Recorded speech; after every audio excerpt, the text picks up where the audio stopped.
तुम्हारे लिए शुभ समाचार है शिप्रा पटेल। मोहिनी बड़ी अदा से मुस्कुराई मानो शिप्रा पर कोई उपकार कर रही हो। शुभ समाचार, वो भी तुम्हारे मुंह से? चलो सुना ही डालो, शिप्रा व्यंग्य भरे लहजे में बोली। तुम्हारे प्यारे आशीष गुर्जर को मैंने तुम्हारे लिए छोड़ दिया है। अब तुम साथ जीने मरने के अपने वादे पूरे कर सकते हो। मोहिनी पस से दर्पण निकालकर अपनी छवि निहारते हुए बोली। मेरी चिंता तुम ना ही करो तो अच्छा है, पर बेचारे आशीष को क्यों छोड़ाए? कोई मिल गया क्या? तुम्हें नहीं पता क्या? मेरा विवाह दिल्ली के प्रसिद्ध व्यावसायिक घराने में तय हो गया है। आशीष बहुत रोया, गिड़गिड़ाया, कहने लगा कि मैंने उसे छोड़ दिया तो आत्महत्या कर लेगा। उसने क्या सोचा था मैं उससे विवाह करूंगी? मैंने ही उसे समझाया कि वैसे तो शिप्रा अब तक तुम्हारी बाट जोह रही है और फिर जाति के बाहर शादी करने पर हो हल्ला बेकार ही हो, इसलिए यह संबंध यही खत्म करना होगा। पर वो मूर्ख कुछ सुनने को तैयार ही नहीं है। तुमसे किसने कहा कि मैं आशीष की बाट जोह रही हूँ? तुम होती कौन हो मेरे संबंध में इस तरह की बात करने वाली? शिप्रा क्रोध में आ गई। पर यूं कहो कि तुम्हारी ऊंची जाति की अकड़ अब बीच में आ गई है। हम पिछड़ी जाति वालों को तो तुम वैसे ही पीठ पीछे बुरा भला कहते रहते हो। लो और सुनो, मैं तुम्हारी सबसे प्यारी सहेली हूँ। अब क्या यह भी याद दिलाना पड़ेगा? क्या जाति की बात मैंने कभी की थी? सहेली हो नहीं थी कभी। तुम्हारे जैसे मित्र हो तो शत्रु की क्या आवश्यकता है? एक साथ एक ही कक्षा में पढ़ने के कारण तुमसे हंस बोल लेती हूँ तो इसका यह मतलब तो नहीं कि तुम अब भी मेरी प्रिय सहेली हो।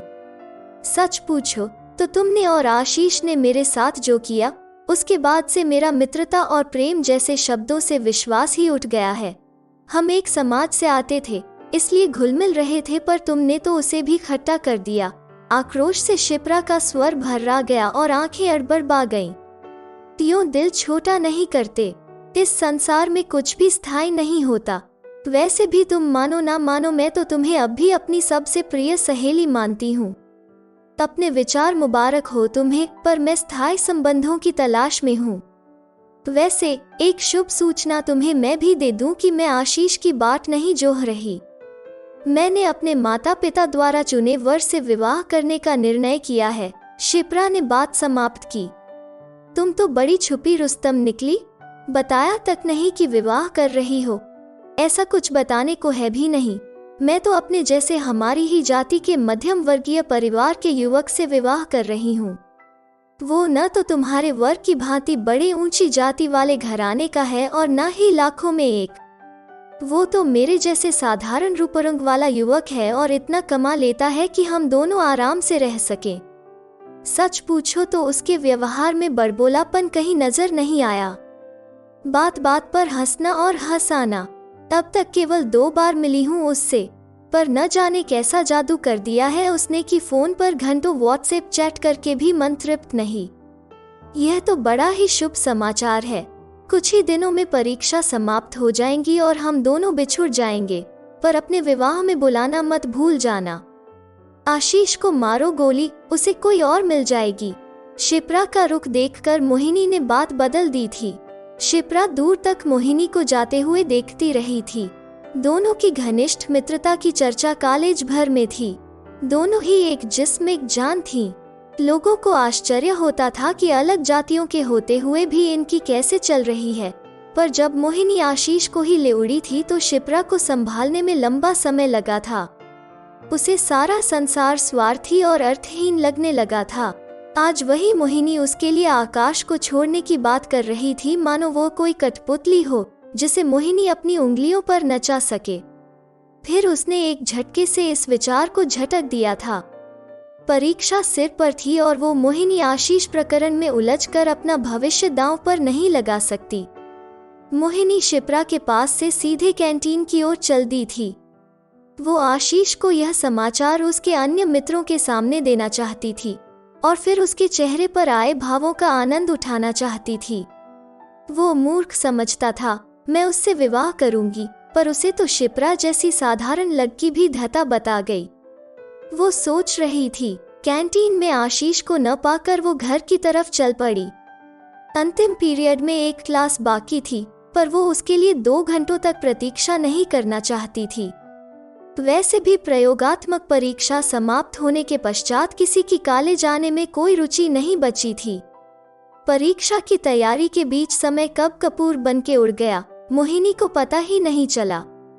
पहले वो और शिप्रा लगातार फोन पर एक दूसरे से संपर्क में रहते थे, पर अब शिप्रा कभी फोन नहीं करती थी और बार बार शिप्रा को फोन करने में मोहिनी का अहम आड़े आ रहा था। पता नहीं क्या समझती है अपने आप को शिप्रा।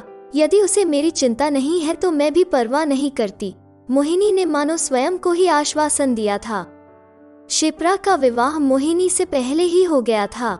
माना अब उनकी मित्रता में पहले जैसी बात नहीं थी, पर अपने विवाह में शिप्रा ने उसे आमंत्रित तक नहीं किया। यह बात मोहिनी को बहुत अखर गई थी। वो शिप्रा को ऐसा सबक सिखाना चाहती थी जिसे वो जीवन भर याद रखे, पर शिप्रा ने तो सभी संपर्क सूत्र तोड़कर उसका अवसर ही नहीं दिया था। शीघ्र ही मोहिनी का विवाह भी कोविड प्रोटोकॉल से पहले संपन्न हो गया था, पर विवाह के बाद मोहिनी ने ससुराल में जो देखा उससे वो तनिक भी संतुष्ट नहीं थी। माना बड़ा व्यावसायिक घराना था, पर उसके पति का काम केवल अपने पिता और भाइयों का हुक्म बजा लाना था। परिवार में आर्थिक व मानसिक किसी तरह की स्वतंत्रता नहीं थी। वहाँ 4 दिन में ही उसका दम घुटने लगा था। उसका सारा क्रोध अपने पति परेश पर ही उतरता। विवाह के नाम पर मेरे साथ सरासर धोखा हुआ है। एक दिन आंखों में आंसू भरकर मोहिनी ने अपना आक्रोश प्रकट किया था। कैसा धोखा? क्या कह रही हो तुम? मेरी समझ में तो कुछ नहीं आ रहा है, परेश ने हैरानी प्रकट की थी। मुझे बताया गया था कि बहुत बड़ा व्यावसायिक घराना है, करोड़ों का व्यापार है, तो इसमें गलत क्या है? 4-5 शहरों में फैला कारोबार क्या तुम्हें नजर नहीं आता? 100 करोड़ से अधिक की मिल्कियत है हमारी, और यदि यह तुम्हें हमारे व्यावसायिक घराना होने का सबूत नहीं लगता तो मुझे कुछ नहीं कहना। वैसे भी मुझे नहीं लगता कि हमने कभी अपने घराने की प्रशंसा के पुल बांधे थे। कितनी भी हैसियत क्यों न हो आपके घराने की, पर परिवार में आपकी हैसियत क्या है? मेरी हैसियत तो आपसे जुड़ी है। आप तो केवल अपने पिता और बड़े भाई के आज्ञाकारी सेवक हैं। क्या बुराई है आज्ञाकारी सेवक होने में? हमारे परिवार में यह संस्कार बचपन में ही डाले जाते हैं। परिवार में कड़ा अनुशासन ही व्यवसाय को दृढ़ आधार प्रदान करता है। उच्छृंखलता हमें केवल विनाश की ओर ले जाती है। कहीं अपनी सहेली शिप्रा की बातों में तो नहीं आ गई, जहाँ कोई नियम नहीं होते। परेश का अप्रत्याशित रूप से ऊंचा स्वर सुनकर मोहिनी को झटका सा लगा था, पर वो सरलता से हार मानने वालों में से नहीं थी। जिसे तुम उच्छृंखलता कहते हो, हम उसे व्यक्तिगत स्वतंत्रता का नाम देते हैं, और हम व्यक्तिगत स्वतंत्रता को संसार की हर वस्तु से अधिक महत्व देते हैं। मोहिनी भी उतने ही ऊंचे स्वर में बोली थी। आवाज ऊंची करना मुझे भी आता है, पर मैं नहीं चाहता कि हम परिवार के सामने हंसी के पात्र बने। अच्छा होगा तुम अपनी और परिवार की गरिमा बनाए रखो। इस समय मैं जल्दी में हूँ और एक आवश्यक कार्य के लिए जा रहा हूँ। हम शाम को बात करेंगे। परेश अपनी बात समाप्त कर बाहर निकल गया था। परिवार परिवार परिवार ही सब कुछ है, मेरा अस्तित्व कुछ भी नहीं। यहाँ मैं एक दिन भी रही तो मेरा दम घुट जाएगा। परेश के जाते ही मोहिनी इतनी जोर से चीखी थी कि निम्मी, उसकी सेविका, दौड़ी आई थी। क्या हुआ मेम साहब, कुछ चाहिए क्या? कुछ नहीं, बाहर निकलो मेरे कक्ष से और बिना दरवाजा खटखटाए अंदर आने का कभी साहस मत करना। मोहिनी इतनी जोर से चीखी थी कि निम्मी कक्ष से बाहर जाकर देर तक सिसकती रही थी। मोहिनी दिन भर सोच विचार करती रहती थी कि कैसे परेश के आते ही वो उससे 2 टूक बात करेगी।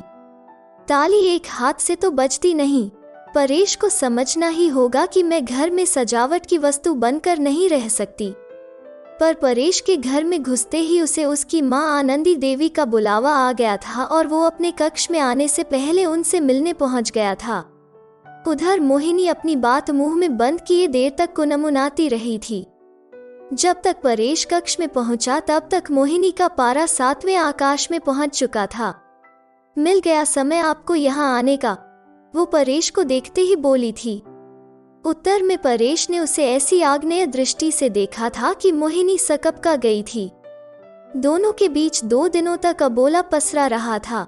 2 दिन बाद क्रोध शांत होने पर परेश ने बताया था कि 2 दिन पहले के मोहिनी के व्यवहार से माँ बहुत नाराज हैं। वे नहीं चाहती कि नौकर चाकरों के समक्ष इस तरह का बेतुका व्यवहार किया जाए। वे घर की बहू से शालीनतापूर्ण व्यवहार की अपेक्षा करती हैं। और क्या आशा करती हैं वे घर की बहू से? मोहिनी ने व्यंग्य किया था। भाभी है घर में, कितने बड़े घर की बेटी हैं, पर आज तक किसी को शिकायत का मौका नहीं दिया। उनसे कुछ सीखो मोहिनी, सब कुछ मुझे ही सीखना होगा। माँ निम्मी से पूछने की जगह मुझसे बात कर सकती थी, पर उन्हें घर की बहू से अधिक नौकरों पर विश्वास है। मोहिनी की आंखें डब्बा आई थीं। दोष तुम्हारा नहीं, मेरा है। माँ ने पहले ही कहा था कि तुम्हारे और हमारे जीवन मूल्यों में जमीन आसमान का अंतर है, पर मैं ही मूर्ख था कि भीतरी गुणों को छोड़कर बाहरी सौंदर्य पर रीझ गया था। तो भूल सुधार क्यों नहीं कर लेते? अब भी कुछ नहीं बिगड़ा। दोनों की कहासुनी धीरे धीरे झगड़े का रूप लेती जा रही थी। खबरदार, जो ऐसी बात पुनः मुंह से निकाली। हम किसी का हाथ थामते हैं तो जीवन भर निभाते हैं। मैंने कहा था ना कि हम दोनों के जीवन मूल्यों में बहुत अंतर है। परेश इतनी जोर से चीखा था कि आनंदी देवी दौड़ी आई थी। क्या हुआ? मुझे तुमसे यह आशा नहीं थी मोहिनी। सुबह का थकाहारा पति घर आया है और आते ही महाभारत शुरू। ये नौकर चाकर क्या सोचते होंगे? कुछ तो शर्म करो। वे आते ही मोहिनी पर बरस पड़ी थी। सारा दोष मेरा ही है। मैंने ही परेश का जीवन नर्क बना रखा है। मैं आपके हाथ जोड़ती हूँ, मुझे कुछ दिनों के लिए माता पिता के यहाँ जाने दे। मोहिनी ने सचमुच हाथ जोड़ दिए थे। होश की बात करो बेटी। इस तरह बार बार रूठ कर मायके भाग जाने वाली लड़की का ना माँ के यहाँ सम्मान होता है और ना ही ससुराल में। आनंदी ने बात को वहीं समाप्त करने का प्रयत्न किया था। तभी निम्मी चाय की ट्रे थामे आ खड़ी हुई थी।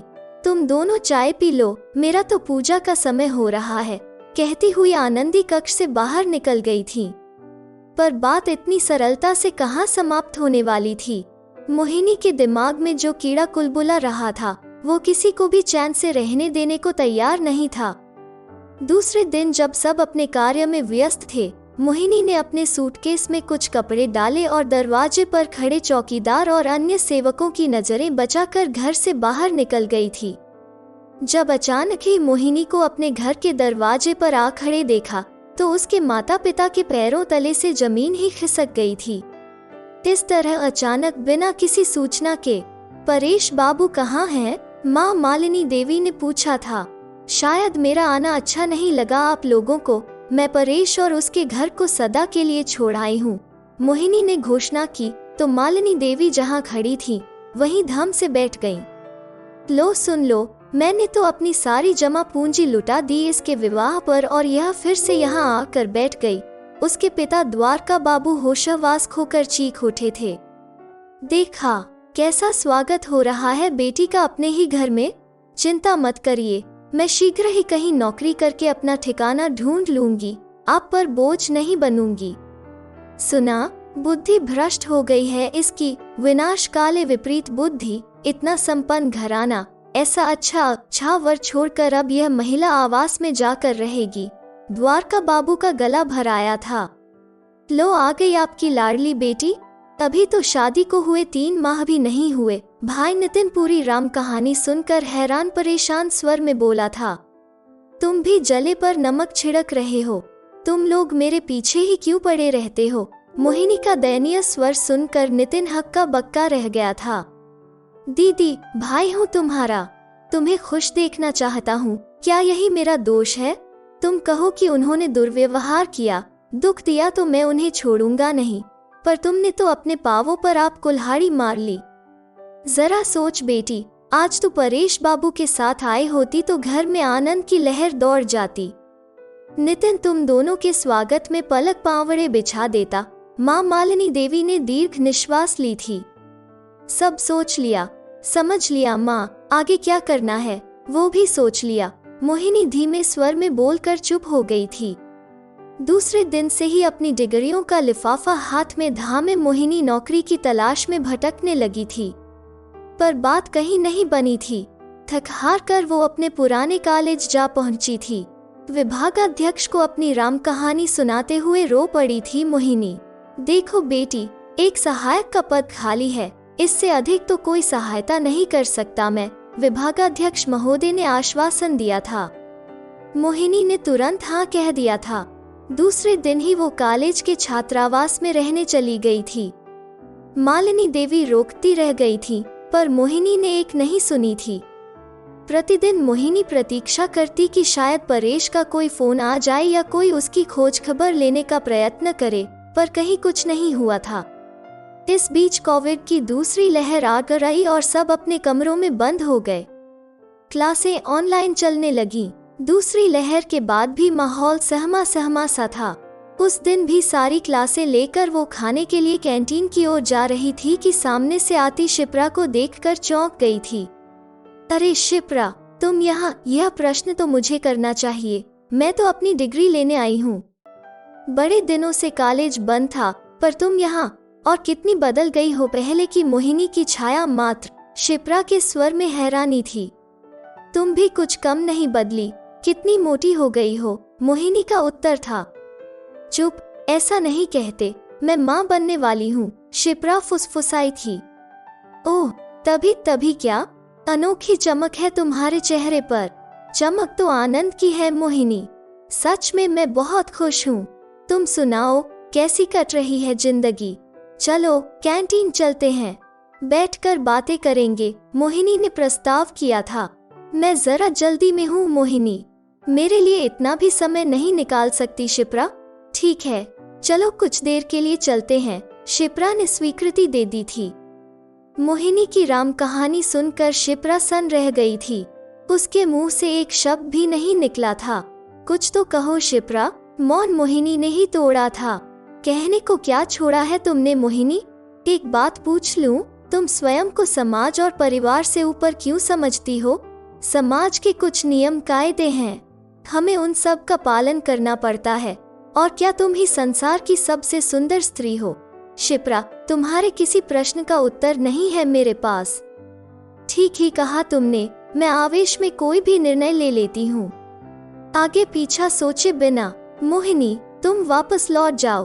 अब क्या मुंह लेकर जाऊंगी वहाँ? तो परेश को फोन करो, वे आकर ले जाएं। इतना साहस नहीं है शिप्रा, मोहिनी ने आंखें झुका ली थीं। ला, परेश का नंबर दे मुझे, मैं फोन करती हूँ। शिप्रा ने अपना मोबाइल निकाला था। मोहिनी ने नंबर मिलाया और परेश का स्वर सुनते ही शिप्रा को थमा दिया था। नमस्ते जीजाजी, मैं शिप्रा, मोहिनी की सहेली। नमस्ते शिप्रा, शायद तुम नहीं जानती कि मोहिनी अब यहाँ नहीं रहती। कैसे रहेगी? आप तो हमारी सहेली को भूल ही गए। तुम भी मुझे ही दोष दे रही हो। नहीं, मैं तो केवल यह कह रही हूँ कि यदि पति पत्नी में से एक नासमझ हो तो दूसरे को संभाल लेना चाहिए, नहीं तो इस बंधन का अर्थ ही क्या है? शायद तुम ठीक कह रही हो, पर मोहिनी है कहाँ? यहीं मेरे सामने बैठी है, लीजिए बात कीजिए। मोहिनी बड़ी कठिनाई से कुछ शब्द बोल पाई थी।